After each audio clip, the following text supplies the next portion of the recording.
নতুন সংবিধানের প্রস্তাবনা যদি কমিশনের তরফ থেকে জানানো না হয়, তাহলে সেই সনদ বাংলাদেশের মানুষের মুক্তির আকাঙ্ক্ষা ধারণ করতে ব্যর্থ হবে বলে আমাদের কাছে মনে হয়। আমরা যে বিষয়ের প্রতি একমত হলাম, কমিশনের সিদ্ধান্ত গ্রহণ করেছে, সেগুলোকে যেন সঠিকভাবে বাস্তবায়ন করা হয়। আমরা জুলাই সনদ যখন প্রণয়নের সময় থাকে, তখন কমিশনের যে প্রস্তাব করেছিল, অনেকগুলো প্রস্তাবেই আমরা ঐক্যমত্যের স্বার্থে, ঐক্যমত্যে পৌঁছানোর স্বার্থে আমরা পরিবর্তিত প্রস্তাবের সঙ্গে আমরা একমত হয়েছি।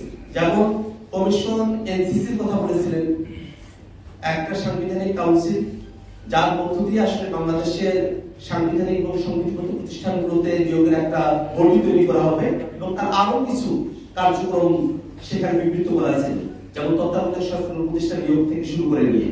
কিন্তু যখন ঐক্যমত্যের স্বার্থে সেই এনসিসির প্রস্তাবনা থেকে সরে এসে সাংবিধানিক এবং সংবিধিবদ্ধ প্রতিষ্ঠানগুলোতে নিয়োগের কমিটি হিসেবে প্রস্তাবনা, তার সঙ্গে আমরা একমত হলাম। সেখান থেকেও কিছুটা সরে এসে 5টা প্রতিষ্ঠানের ব্যাপারে একটা ঐক্যমত্যের জায়গায় আমরা পৌঁছাতে পেরেছি।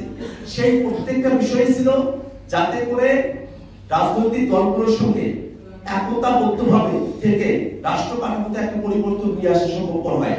আমরা সেই জায়গায় যতটুকু ছাড় দেওয়ার আমরা দিয়েছি এবং সেই জায়গাটাতে আসলে আমরা ছাড় দিয়েছি যাতে করে সবাই এটা ব্যাপারে অ্যাগ্রি করেন এবং এটাকে আসলে বাস্তবায়নের ব্যাপারে কারো তরফ থেকে আর কোনো দ্বিমত না থাকে।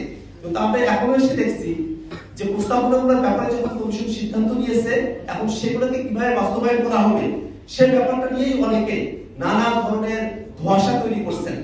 সেই জায়গা থেকে আমাদের কাছে আহ্বান রাখছি যে আমরা যে বিষয়ের প্রতি একমত হলাম, কমিশন সিদ্ধান্ত গ্রহণ করেছে, সেগুলোকে যেন সঠিকভাবে বাস্তবায়ন করা হয়। যদি জুলাই সনদের আইনি ভিত্তি না দেওয়া হয়, জুলাই সনদকে যদি বাস্তবায়ন করা না হয়, জুলাই সনদকে সংবিধানে অন্তর্ভুক্ত করার জন্য গণপরিষদ নির্বাচনের মধ্য দিয়ে নতুন সংবিধানের প্রস্তাবনা যদি কমিশনের তরফ থেকে জানানো না হয়, তাহলে সেই সনদ বাংলাদেশের মানুষের মুক্তির আকাঙ্ক্ষা ধারণ করতে ব্যর্থ হবে বলে আমাদের কাছে মনে হয়।